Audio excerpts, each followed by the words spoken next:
Salut les poissons et bienvenue dans cet horoscope pour le mois de novembre 2021. Mon nom c'est Gabriel, je suis astrologue et ensemble je propose qu'on regarde un petit peu comment le ciel de novembre va se dérouler pour vous spécialement. Donc principalement ce qu'on va ressentir durant le mois, c'est l'énergie scorpionne. Donc vraiment c'est un mois qui va être teinté par cette énergie et qui va nous amener une certaine profondeur et une certaine intensité. Autrement, il va y avoir une activation du carré qui perdure depuis le début de l'année entre Saturne et Uranus. Et cette fois-ci, on va l'activer dans ce qu'on appelle un carré en T. Et donc, depuis l'énergie du Scorpion, on va venir activer ce carré qui est toujours présent. Sinon, on a une éclipse qui va être dans un signe différent aussi ce mois-ci. Donc, on va avoir une éclipse en Taureau. Alors, sans plus attendre, on va regarder un petit peu ça en détail. Du 3 au 5 novembre, on commence le mois avec le Soleil en Scorpion qui va faire une opposition à Uranus en Taureau. Le Soleil, c'est un principe d'ego et de vitalité qui représente un peu l'essence qui va nous habiter tout le long du mois. C'est ce qui va nous amener à avancer. Dans l'énergie Scorpion, il y a vraiment, comme je disais, cette intensité, ce désir profond d'être authentique, d'être intègre et d'être vrai qui va nous habiter. Donc, on va venir connecter avec nos tripes, on va connecter à des choses qui sont parfois plus cachées ou plus sombres à l'intérieur de nous, et le soleil va venir faire le travail d'illuminer tout ça pour qu'on puisse bien les intégrer et se permettre une certaine transformation. L'opposition avec Uranus, Uranus est une planète qui vient poser des questions, qui vient déranger le statu quo, nous surprendre et nous assurer qu'on est bien aligné. Dans l'énergie du taureau, Uranus fait un travail au niveau des valeurs et au niveau des fondations qui nous supportent. Donc, c'est vraiment de s'assurer ici que l'énergie qui nous habite, donc en l'occurrence l'énergie du scorpion, va être alignée avec les valeurs profondes qui nous habitent, nous. Et donc, ici, il y a toujours ce travail, je trouve, dans l'énergie du scorpion et du taureau, de trouver son centre et d'être groundé et bien aligné par rapport à ça. Donc, je pense qu'ici, la table est mise pour vraiment un mois d'authenticité envers nous-mêmes. Pour vous, ça va se jouer entre la maison 9 et la maison 3. Alors, en scorpion, maison 9, ça va être de voir un petit peu c'est quoi les croyances qui vous habitent, c'est quoi les philosophies que vous avez pour vivre votre vie et qu'est-ce qu'il y a besoin peut-être de renouveau ou qu'est-ce qu'il y a besoin d'être regardé en face pour voir un peu où est-ce qu'on se situe aujourd'hui. Uranus, dans votre maison 3, vient poser des questions au niveau du communautaire un petit peu et les idées, les pensées que vous avez par rapport à ça. Donc, c'est un petit peu les pensées qui nourrissent cette croyance que vous avez. Alors, c'est vraiment dans cet axe-là que ça va se jouer pour vous. Le 4 novembre, on a une nouvelle lune en Scorpion. Une nouvelle lune, c'est un moment où est-ce que le ciel est plus sombre et donc ça nous amène à l'intérieur de nous. C'est un bon moment pour planter des graines et poser des intentions pour que les choses qu'on a envie puissent se manifester dans le futur. Donc ici, c'est comme un commencement. La lune en scorpion, elle est en chute. Donc, ce n'est pas nécessairement la lune la plus confortable, mais c'est une lune qui, néanmoins, nous permet de connecter à des émotions plus profondes qu'à l'habitude. La lune représente nos émotions, le monde intérieur, la façon qu'on a de prendre soin de soi, et prendre soin des autres. Et donc ici, on peut sentir qu'il y a peut-être ce côté un peu plus spartiate, donc un peu plus confrontant qui peut ressortir. Ça ne veut pas dire que nécessairement c'est négatif, ça veut juste dire qu'on va vivre les choses de façon un petit peu plus sec peut-être, ou plus abrasive, ou plus intense qu'à l'habitude. Donc ça va être comme ça que ça risque de se manifester. Pour vous, c'est en maison 9 que ça se passe, et donc vraiment, c'est un moment propice pour observer un petit peu les croyances qui vous habitent, les choses sur lesquelles vous vous basez, mais à un niveau plus intellectuel, et voir si ça fit toujours, si c'est toujours cohérent avec vous, et s'il n'y a pas besoin d'une remise à niveau peut-être. Donc ça serait un bon moment pour possiblement lancer des nouvelles idées, se permettre de voir certaines choses qui pourraient ajouter à des croyances existantes, ou carrément peut-être se permettre une transformation de croyances limitatives en croyances qui peuvent nous amener à être plus alignés avec nous-mêmes. Ensuite, du 9 au 12 novembre, on a Mercure en Scorpion qui vient faire une conjonction avec Mars qui est en Scorpion également. Mercure parle de la communication avec les autres, de l'échange, du mental, de la réflexion, ce genre de choses-là. Et puis Mars parle d'action, d'assertivité, le fait d'agir, de trancher.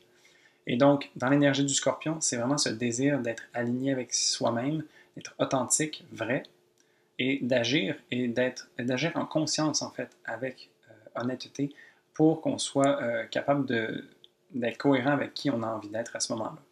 Ça peut être un transit qui est vécu de façon un peu confrontante parce que ça nous fait sortir de notre zone de confort peut-être, ou ça nous amène à avoir une mèche un petit peu plus courte. T'sais, ça se peut qu'on ait plus de difficultés à accepter des demi-vérités par exemple ou des choses qui viennent nous confronter puis on n'aura pas la langue dans notre poche pour s'exprimer ou agir dans ce sens-là. Ces deux planètes vont venir faire un carré à Saturne en Verseau. Un carré, c'est un aspect de tension. Et donc ici, ça va se faire ressentir parce qu'il y a un travail plus personnel, on pourrait dire, qui se passe au niveau de Mars et Mercure. Et Saturne en Verseau est en train de construire un peu le futur, est en train de construire pour améliorer les choses, pour que le progrès se fasse ressentir. C'est comme si on était en train de parler de deux sujets complètement différents. Une façon de remédier à ça, ça serait de voir comment est-ce que on s'aligne, puis comment est-ce qu'on agit en conscience à travers la planète Mercure et Mars, pour voir comment est-ce qu'on a envie d'être au sein de cette société qui est en train de se construire. T'sais. Ça ne veut pas dire que même si c'est des sujets différents, que ça ne nous englobe pas. C'est juste que concrètement, les deux sujets ne sont pas similaires. Et donc, ça serait de voir vraiment comment est-ce qu'à un niveau personnel, on peut venir s'emboîter dans la société qui est en train de se construire, puis toutes les limitations et les constructions qui sont en train d'être faites à l'extérieur de nous. Pour vous, ça se joue entre la maison 9 et la maison 12. Alors, encore une fois, dans l'énergie du Scorpion, on revoit nos croyances, on revoit un peu la façon qu'on a de penser. Et la maison 12, donc avec Saturne, va venir nous parler aussi de choses qui ont peut-être plus besoin d'être. Alors, ce nettoyage qui se fait au niveau des croyances, peut-être qui se fait ressentir aussi à travers un certain délaissement de choses qui n'ont plus besoin d'être. La maison 12 nous parle aussi de choses qui peuvent remonter à la surface et qui peuvent revenir dans notre conscience, justement. Et ça peut ajouter aussi des éléments qui ont besoin d'être transformés ou qui ont besoin d'être vus d'une façon différente. Donc, c'est vraiment ici qu'il y a comme une mise à jour qui se fait. Du 14 au 16 novembre, on a le Soleil en Scorpion qui vient faire un carré à Jupiter en Verseau. Donc, le Soleil continue d'œuvrer et retourner les pierres pour s'assurer que rien n'est laissé au dépourvu, et puis il fait un travail en profondeur. Donc, le carré à Jupiter, c'est toujours une tension, le carré, mais quand c'est avec une planète bénéfique comme Jupiter, ça peut être vécu de plusieurs façons. Donc, dans son penchant plus négatif, ça peut être vécu comme une amplification de l'ego, parce que Jupiter a tendance à exagérer les choses. Et dans l'énergie du Scorpion, ça peut être vécu d'un sens où est-ce que les émotions qu'on va toucher avec le Scorpion ou la noirceur qu'on se permet d'incarner un petit peu ou qu'on se permet d'aller voir peut avoir l'air exagéré ou plus grande que nature. Ça peut nous amener à être submergés par nos émotions. T'sais. Donc ici, je pense que ça serait d'adon de rester quand même centré au maximum et de savoir que ces choses-là vont passer. Dans son penchant positif, Jupiter peut nous amener son symbole du maître ou du guide qui vient nous montrer un peu les leçons et les apprentissages qu'on peut tirer de ces situations qui peuvent être parfois plus difficiles. Donc, vraiment, ça nous permet de voir de façon positive et avec un certain optimisme les épreuves qui nous sont présentées et nous permettent d'en retirer quelque chose pour continuer d'avancer. Encore une fois, ça se passe entre la maison 9 et la maison 12, donc au niveau des croyances, qu'est-ce qui a besoin d'être vu avec le Scorpion. Puis avec Jupiter en maison 12, c'est aussi cette idée de se délaisser de certaines choses. Peut-être qu'il y a des choses qui n'ont plus besoin d'être là, puis c'est comme si on était guidé et épaulé par l'énergie bienveillante de Jupiter pour nous aider à travers ce processus-là.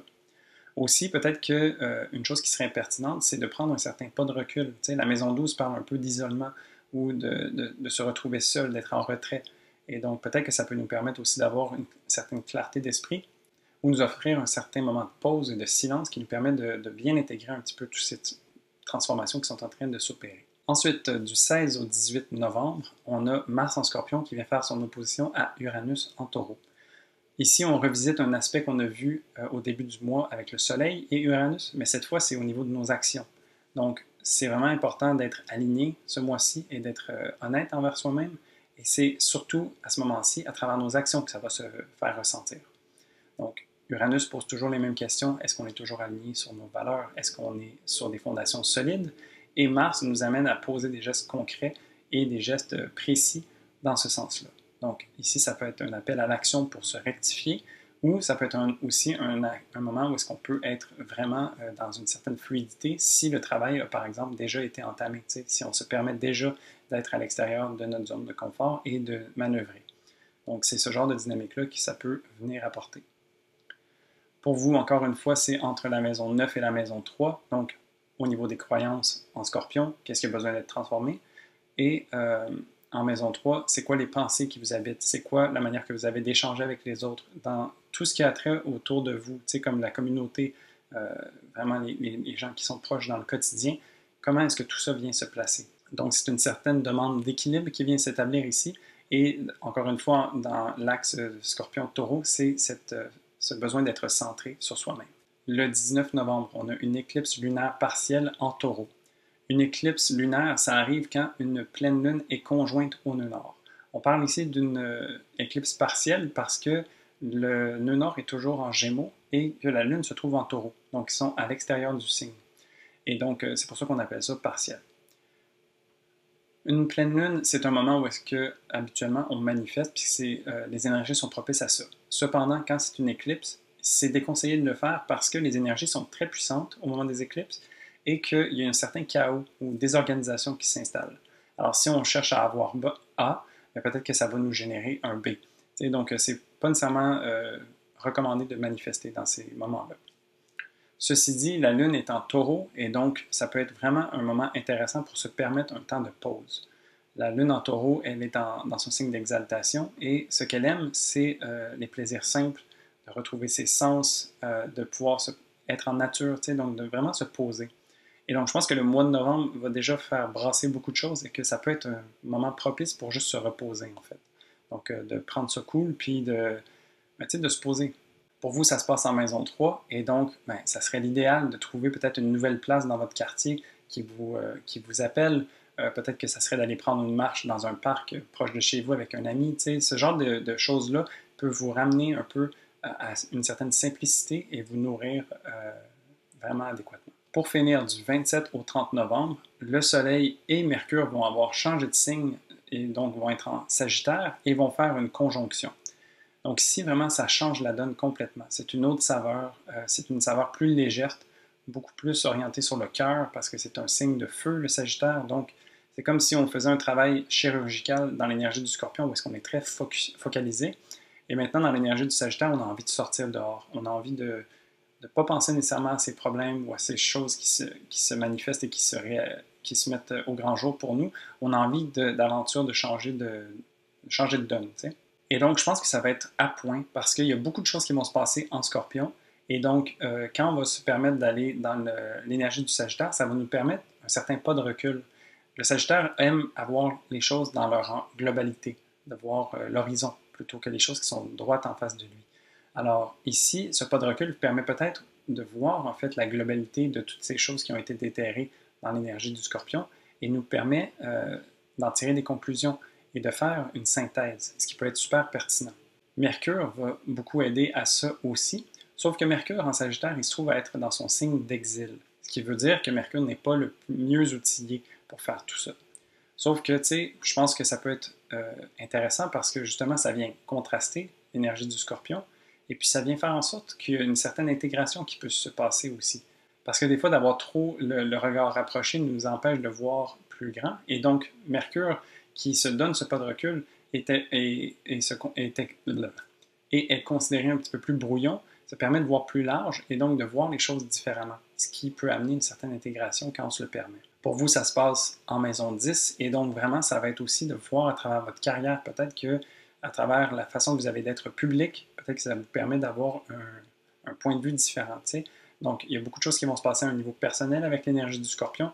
Et ici, le mouvement dans le Sagittaire vous amène à voir en fait comment est-ce que ce qui vous habite à l'intérieur de vous peut être projeté à l'extérieur et être perçu par les autres. Donc, c'est ici que ça va se jouer. Et donc, voilà, ça fait le tour du mois de novembre pour vous. Merci beaucoup d'avoir été là. Si ça vous intéresse, vous pouvez m'écrire en commentaire comment est-ce que vous anticipez ou comment est-ce que vous appréhendez ce mois. Ça me ferait vraiment plaisir de pouvoir échanger avec vous. Et puis sinon, vous pouvez laisser un pouce aussi sur la vidéo. Ça aide beaucoup l'algorithme de YouTube pour faire en sorte que mes vidéos soient vues par le plus grand nombre de monde possible. Alors si vous le faites, merci beaucoup. Et puis sinon, moi je vous dis à la prochaine pour un prochain horoscope. Salut!